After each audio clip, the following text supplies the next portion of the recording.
Last week, we talked about a lot of instances where Nickelodeon, let's just say, wasn't exactly the nicest to its shows. Whether it be SpongeBob SquarePants, Rugrats, or The Loud House, even when shows are successful, they always try to kill them one way or another. Heck, that's actually the subject of our most popular versus the network video, Nicktoons vs. the Network Part 1. But what if I told you Nickelodeon didn't always win? What if one time they tried to screw a show over because of SpongeBob, they ended up getting bit back really hard? That's the case with the subject of today's video, Back at the Barnyard, which is a lot of things. It's chaotic, it's loud, it's wild, it's Family Guy for kids, and most importantly, it's the best case of revenge against a network that I have ever seen. I'm sure there's gonna be a lot of comments telling me about this show or that show that did it even better, but if that's true, then please tell me. I'd love to hear more stories like this. If more people fought against the network and their garbage, then the world would be a better place, am I right? But that's not what this video's about. It's about versus the network number 304, what happens when the show fights back.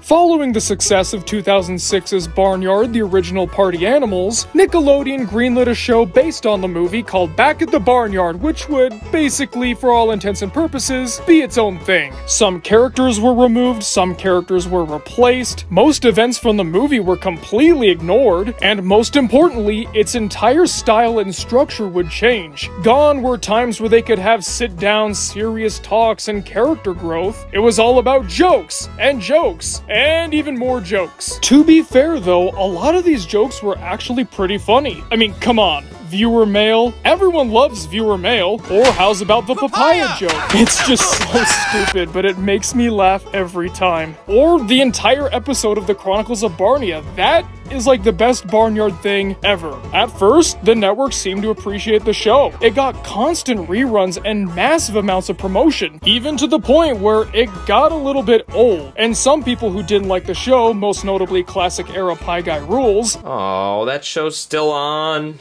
Oh, I don't like Back at the Barnyard.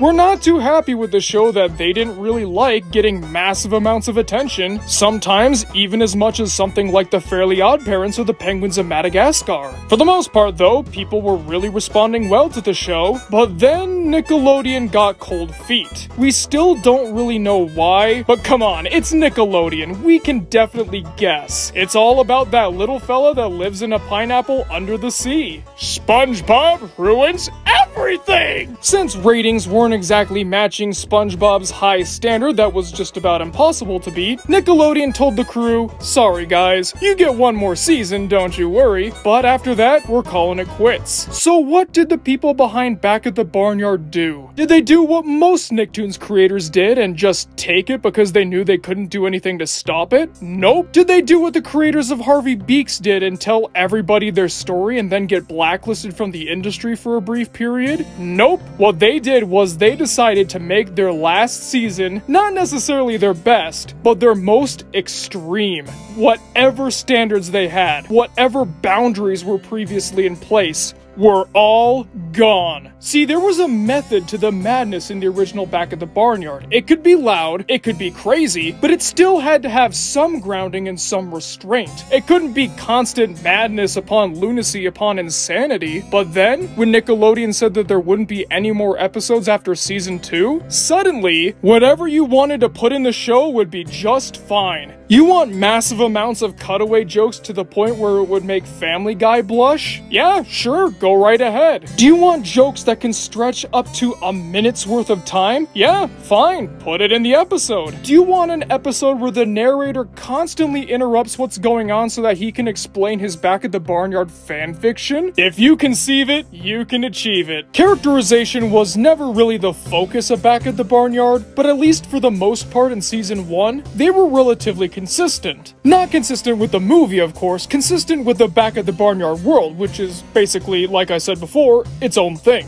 In Season 2, however, characterization was almost non-existent. Though, unlike when Drawn Together did that after its seasonal rot, this time it was fully on purpose, not just because the people behind the scenes didn't know what they were doing. Those working on Back at the Barnyard felt, well, the show's not gonna get renewed anyways. It really doesn't matter if we tick the network off or upset advertisers. If the censor board will allow it, then it's going in the episode, no questions asked. But then that begs the question, if this is the stuff that made it in, what stuff didn't make it in? How can you top Bionic Janitor, or Pig turning into the Hulk, or an entire episode that's dedicated to making fun of Dr. Phil? Well, thanks to Chris Hardwick and Rob Paulson, who played Otis and Peck respectively, we know exactly what didn't make it in. Because they knew that Nickelodeon couldn't touch them no matter what, a lot of recording sessions were filled with, let's just call it not exactly Nickelodeon-friendly material. There would be constant ad-libs involving swearing, sexual innuendo, outright sexual acts or statements, or violence. It seems like the Christmas episode's recording was the worst. Here's what they had to say about it.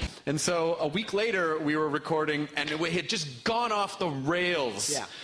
And for some reason, I imagine it was my fault, we were all singing a chorus of the following song. Dick tits, da-na-na-da-na-na-da, dick tits, da-na-na-da-na-na-da, D-I-C-K-T-I-T-S, dick tits, da. So we were singing this in a round. I'm so sorry, Mom. And so, so sorry. And so we're singing this, the same head, one of the heads of the network pokes his head in. We're singing, the entire cast is singing Dick Tits, and Jed Spingarn, one of the producers, goes, "Oh, hey, Roland, what are you going to do, cancel us some more?" And he slowly just closed the door and backed out. Bravo. Well done. I can't tell you how happy I am that someone has finally made a mockery out of Nickelodeon like this. Sure, people have parodied them on the outside and have called them out on their crap, but with this level of a take that attitude from within Nickelodeon itself, this is something special. Though I will say, Nickelodeon didn't exactly take this lying down. They tried to fight back, but by then it was already too late. Back at the Barnyard didn't get to air all of Season 2 on Nickelodeon itself. Nickelodeon decided to do what it always does with shows it hates. It put all the remaining episodes of Back at the Barnyard onto its sister channel, you know, the same one that was viewed by less than half of its main audience, Nicktoons Network. While this was a great network back in its day, it's also where shows went to die. So really, everybody won. Nickelodeon got to scrub its hands of that awful, cursed show that couldn't live up to SpongeBob, and the people behind Back at the Barnyard got to let loose for a while and make whatever they wanted. Now that I think of it, maybe this is why Nickelodeon had a really tight grip on their shows in the 2010s. It's a thought. Who knows? Normally, this would be the part of Versus the Network where I would ask you, the aspiring creator, what you would do to prevent this, but I don't really think that fits here, especially since the only thing you'd want to prevent is network interference and apathy, so yeah, we've already answered that in Nicktoons Versus the Network Part 1. So what can you, the aspiring creator, do to keep this going? Well, simply put, don't take the network abuse lightly. If you've got a comedic show and you really want to screw it to them, go right ahead. Do it! If your show's more character-focused or dramatic, or, hey, a more grounded comedy than Back at the Barnyard was, you can find ways to really annoy the network and make them pay for what they did, putting in dark and suggestive themes for one, and there's also amping up the insanity of the humor or just what kind of jokes you tell. You know, the things that would normally get your show reprimanded, but it doesn't matter anymore. If you're scared to do this, though, and you're worried that it might hurt your show, two things. One, if you're still in charge and you've still got creative control, you can still do this in a way that keeps the show's integrity, but at the same time, you can also add in things that the network wouldn't like. What exactly that is would depend on the network you're on. But if it's Disney, they basically hate everything, and that means that you've got a wide arsenal at your disposal. And secondly, I'll leave you with the words that we heard earlier that I think should be said in the industry way more often. Oh, hey, Roland, what are you gonna do, cancel us some more?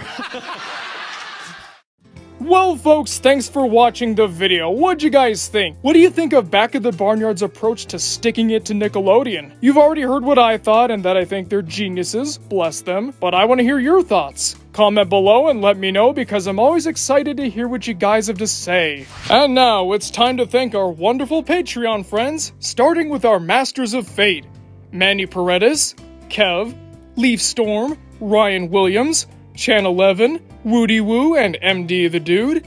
And now our executive producers, Unkale, Blackjack, Edward Haas, H.R. Hoffman, Who Else But Zane, YouTube Milkwad, Albert Robinson, I Am Fove, Aaron Vasquez, Ravioli Supremo, and Indiscreet One. If you two would like your name read at the end of every Media Mementos video, then consider donating to the Patreon. There's a link in the description below for you to check out. It's not very expensive, my friends. Why not give it a shot? Alright folks, thanks for watching, and I'll see you guys next time. Next time is the end of Versus the Network 2023 Part 1, and as always, the most intense and dramatic story is saved for last. What could it possibly be? Don't you worry, we'll get there in no time at all. Hey guys, it's me, Otis, from back at the Barnyard.